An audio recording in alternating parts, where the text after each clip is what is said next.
Toronto condo market is seeing a further market correction where the prices have dropped by almost $100,000 as compared to last year's September. Yet the sales have slightly increased over the same time period. Now with Bank of Canada indicating further potential rate cuts, the main question is, will that be enough for the market to recover? So in this video today, I'll be deep diving into current market conditions and I will share what exactly is happening in Toronto's real estate market. And if you get any value out of this content, then please smash that like button and also to subscribe to the channel. And if you got any questions about real estate and you want to have one-on-one conversation with me, feel free to book a call with me by clicking on the first link mentioned in the description below. Now let's talk about it. So first, let's understand what type of market we are exactly in, and to understand that we need to understand month of inventory. So month of inventory is basically the absorption rate at the rate the properties are being consumed by the consumer. So if the month of inventory is between 1 to 3 months, we are in a seller's market. And if the month of inventory is between 4 to 6 months, then we are in a balanced market. And if the month of inventory is beyond 6 months, then we are in a buyer's market. So in Greater Toronto area, for all property types, that is semi-detached, detached, townhouses, condos, everything. So we are sitting at 5.1 month of inventory. So that's basically kind of balanced to leaning towards buyer's market.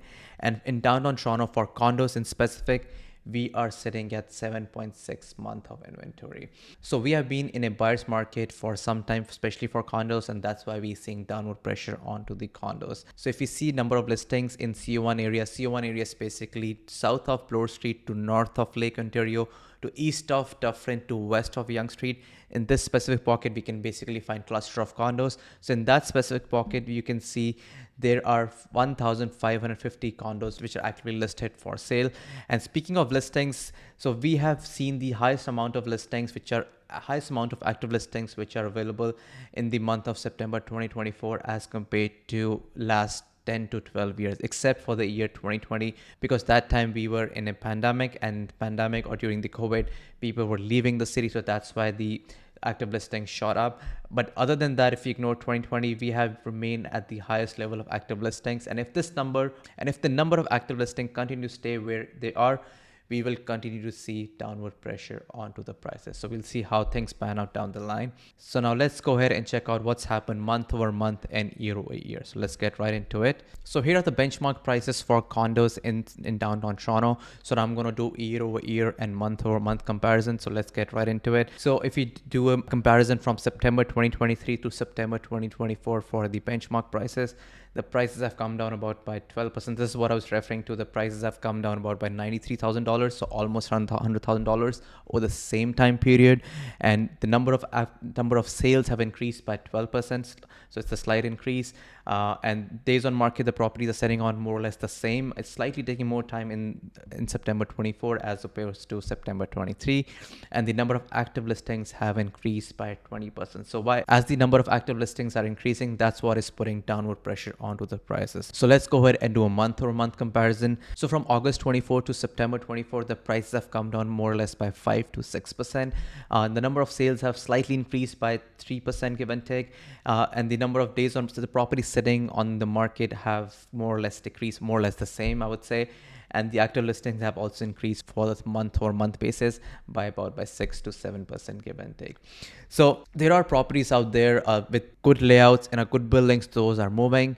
And the properties or the condos which do not have a good layout or are not in a good building, they are even selling at a loss. Let me show you a couple of examples here. So here's one listing at 68 Shooter Street, unit 2704. This was sold for $530,000. This is 1+10, or what they are saying it's a 1+10, but I'll show you it is not, to be honest. And this was sold on September the 4th of this year, and $505.99, that's square footage. So if you see the floor plan, not the ideal one, it's basic.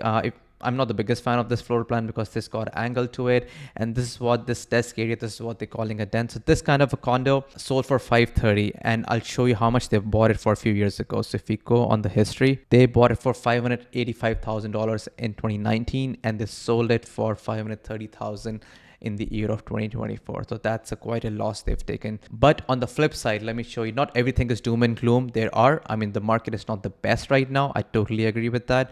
But the units which have a good layout and in a good building, they are doing okay. For example, this one, 80 Mill Street, unit 5112. This is also in a good neighborhood. It's in Industrial District. This is listed for $695. and maintenance is 743, which includes everything. And I'll show you the layout. This is the kitchen, and it's got a split layout. One bedroom is on the left side, the other one on the right side. So pretty decent layout. So this property is listed at $695,000. To be honest, it's priced well, and they ended up getting 4 offers, and it's been sold conditionally. And one of the offer was mine. I was representing my clients. We did offer them almost close to full asking, and we still didn't get it. Someone paid over asking, and this almost sold within like 4 days on market. I mean, sold conditionally. They haven't waived off the condition yet, so that's why it's not reflecting the final price point. But my guesstimate is that this, I think, sold for 730-ish. We will get to know in a day or two once the buyer fulfilled the conditions. So the units with good layout in a good building and priced well, they are still moving. That's what I'm trying to say. Next up is the data showing in what price range the properties or the condos are being sold. So this is for condos for all Toronto proper, basically 416 area. So the maximum amount of condos are being sold between the price range of 500 to 599. That is 399 condos were sold in the month of September 2024. And the second highest looking at is 600 to 699 range. 307 condos were sold. And the third highest is 400 to 499. And the condos sold in that range is 179, and the fourth is 700 to 799, that is 157. And it is interesting to see that 10 condos were sold which are 2 million plus in Toronto area. Pretty interesting. So now let's talk about the power of sale. The power of sale have been highest in the past 4 years since 2020. So in the bigger picture, it's not of a huge deal. Banks are prepared for this, but if this chart or this trend line continues to grow, that's a problem. So that's something we need to close eye on.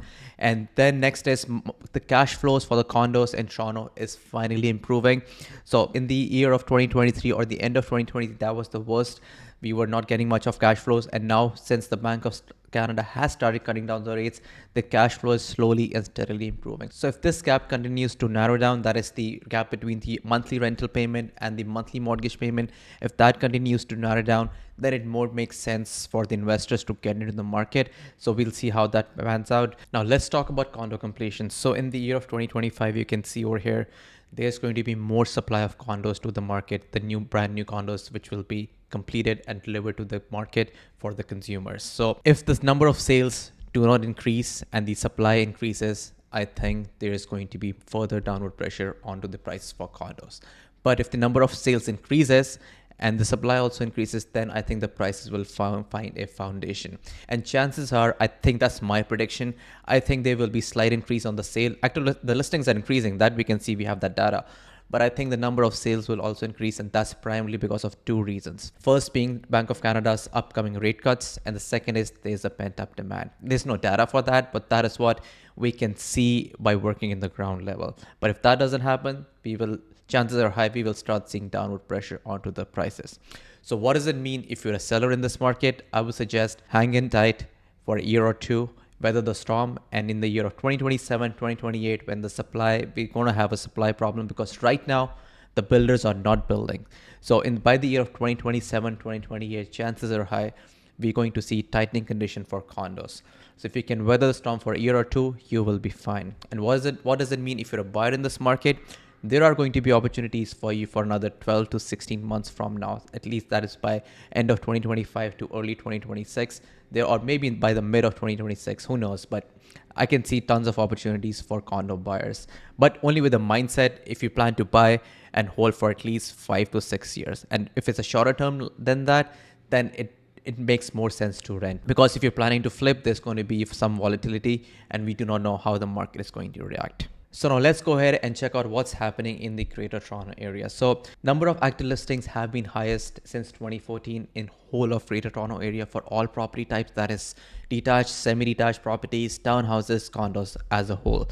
And here's a trend line of average prices in Greater Toronto area for all property types since May of 2020 up till now. And if we do a year-over-year comparison, that is from September 23 to September 2024, the prices have remained more or less steady. The number of sales have slightly increased. It's taking more time to sell the properties, and the number of active listings have increased by 30%. And if you do a month-over-month comparison, that is from August 24 to September 2024, again, the prices have remained steady, more or less slight increase, not too much. Number of sales have remained steady as well, and the number of active listings have increased by 12%. And if you see this chart, This is where the Bank of Canada started increasing the interest rate because the prices went off the charts, and we can see a downward pressure onto the pricing, and the overall prices came down about by 20 to 30%. And then we have gone through a few ups and downs, but overall we have started to found a foundation. But we'll see how things pan out. But chances are high in the next year or early next year, we will start seeing more number of sales. In terms of pricing, I don't think the prices are going to shoot up. We will see a slow and steady growth, which is a healthy thing in my opinion. So that's pretty much for today, and I hope I was able to give you some value. And if you got any questions, feel free to reach out to me. Thank you so much for watching. See you in the next video.